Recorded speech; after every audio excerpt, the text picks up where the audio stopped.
Thanks so much to all my patrons. Join now to help support the channel and help pick the books that I review. Link in the description. And I am done. Okay, so I just finished reading The King's Blood. This is the second book in the Dagger and the Coin series by Daniel Abraham, and I want to give you my unedited thoughts when finishing this book, which was literally just right now. So I really like this book.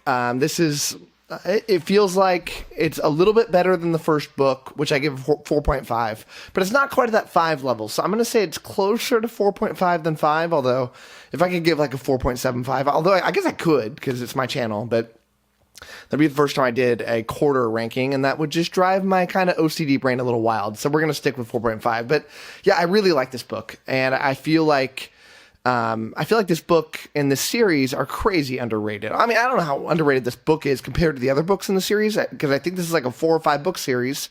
But it's really good, and I never hear this talked about. You know, this book got picked for me by somebody else to read, you know, in one of my Patreon picks. And, you know, it's been a joy, and totally turned around my opinion about Daniel Abraham as an author.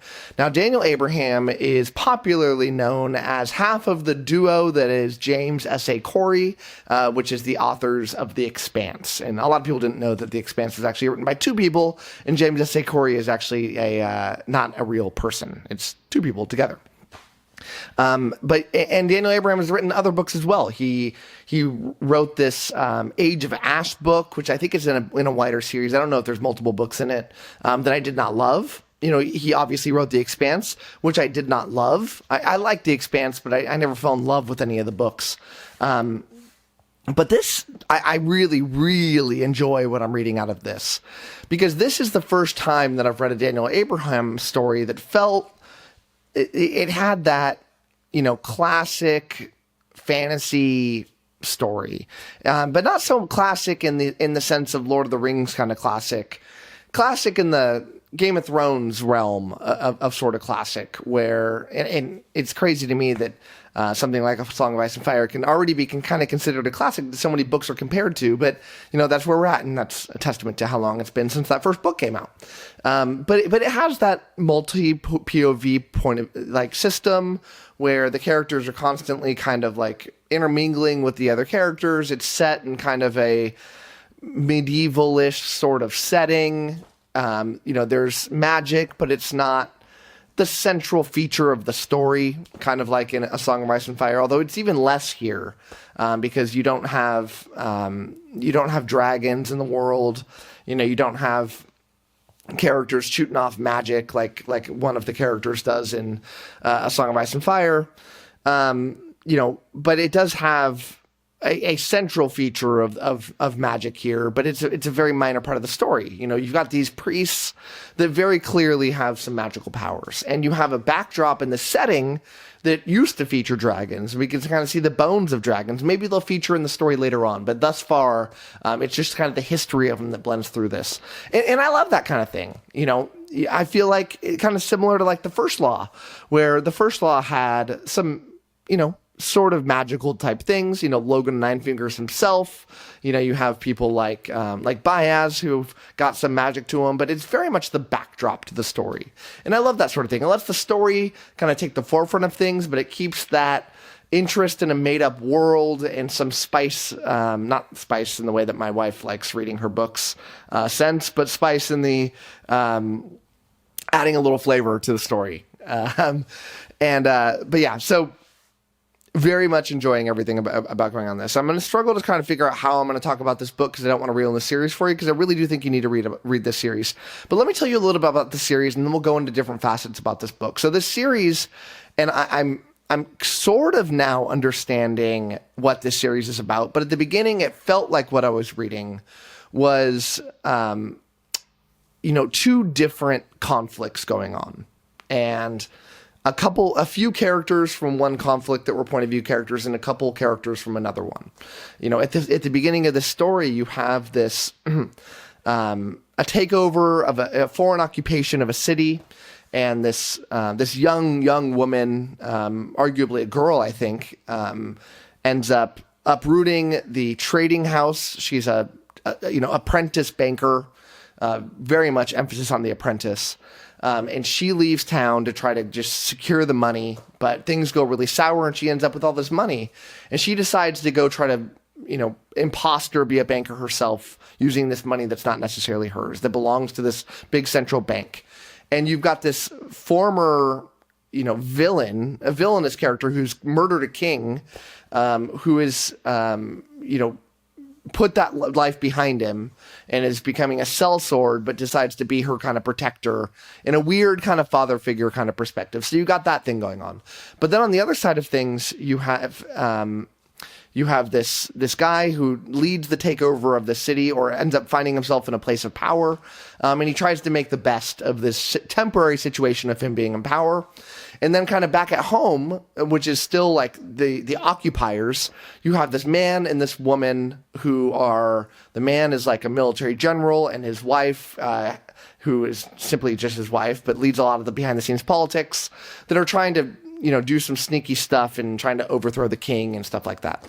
But very much two different storylines. Now, in this book, things start coming back together and we start weaving together, but it's never been clear to me up until kind of the end of this story, what the story is really about, because it just felt like I was going along with things. And I didn't, it felt kind of in the, in some of the First Law and the Song of Ice and Fire kind of thing, where you kind of felt these things going on in the backdrop, but you weren't sure what was the major point.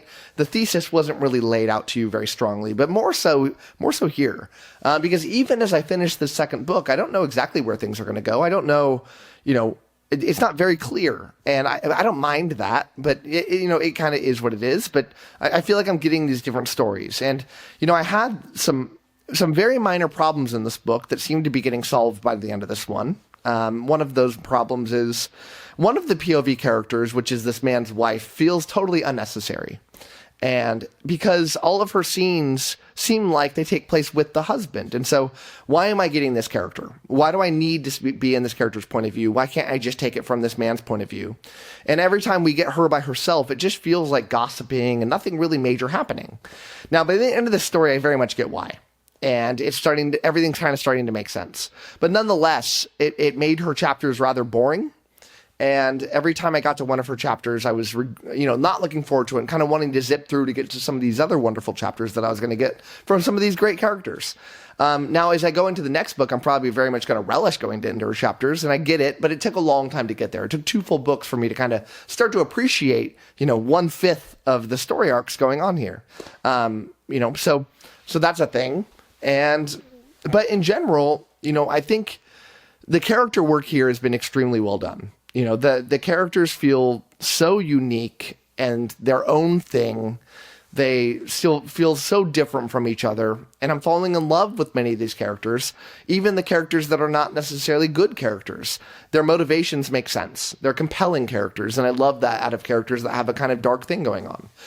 I love a good character that feels morally conflicted, who has their, have strings being pulled in multiple directions. I love that sort of thing. I hate black and white characters, the black and the white. I like characters that feel like people, because, I hate this trope about how, like, not necessarily the trope. I hate the people that diss on the trope that everything needs to be gray, and gray is not necessarily just a good thing. But I feel like everybody is gray, right? Like, I'm gray, you're gray. Everybody's got good and bad things about them, or things they're trying to overcome and be a better person about themselves, and lapsing into these negative parts of their life. And so to read characters that have that confliction going on in them is enjoyable. And one of the things that I felt like made some of the great fantasy stories of all time, distinct in their greatness, because of, how complex these characters can be, and that's just mimics real life, the plot, I feel like, has been a little bit all over the place, not in a bad way, but again, not sure where things are going, but things are starting to make sense. As they're starting to converge, it's making more sense. I found myself just truly loving this young woman's arc about her trying to do the bank. Every time that I left her, I kept being like, I really want to come back, and I feel sadly that some of these major pivotal moments, like this, what I like to kind of think of as the Sanderson moments, where a character finally gets a great moment of like conquering something. You know, think in A Song of Ice and Fire, these huge like moments where your skin is just tingling, where, you know, with Kaladin and the, you know, honor's dead, but I'll see what I can do type of moments where you want to stand up and just cheer. You know, sometimes in this book, especially with this character Sithrin, these moments would happen where you're like, oh, finally, you know, she's done it. But that punch never came, right? But still, I enjoyed the plot going along with it, but I just feel like there was some missing there. You know, I feel like some things missing where there's these major war sequences that felt kind of glossed over almost. It's like it was on like, you know, speeded along. And I would have enjoyed seeing what Abraham can do with a really good battle sequence, because we got some. He could have gone in depth. He could have spent, you know, 50 more pages kind of writing these in more depth, but he decided not to. Instead, what he decided to do was focus on the political side of things. Now, I love that sort of thing. And so I didn't, you know, I lost out on some kind of fight sequences that I felt like could have been good, but what I got instead, you know, was, you know, more than made up for it. You know, I love good political intrigue, and this one has it in spades. I don't know where things are going to go. There's these major things that are going to happen that'll make you just jaw-dropped, especially towards the end of this book. There's just wonderful, wonderful moments that some of the great stories of all time have kind of had in common. If you've read this, you know what I'm talking about. But that is utilized here. I love it. I'm here. It gets me invested in the story, and it's great stuff. So yeah. So, you know, I also feel like the prose here is good. You know, Abraham's a good writer, and it's not going to have that philosophical type of prose that goes into, you know, it just makes you just like ooze out of the page. But it's good. It's much better than the average type of prose that you're going to get out of a story, and it certainly doesn't hold anything back from the reader. So ultimately, what I'm left with is a story that I'm highly invested in. I deeply want to keep reading this series. I feel like very invested into figuring out where the story is going to go. I want to read the whole thing. I think it's 4 or 5 books. Certainly want to read those. And it's made me question about, you know, is there more Daniel Abraham out there that I really need to give a shot? Does he write more fantasy? I don't know. I don't really research authors that much. Kind of just take what kind of comes at me from recommendations and stuff. But I'm now kind of back in on the Daniel Abraham hype train. And I want to check it out. And I think you should too.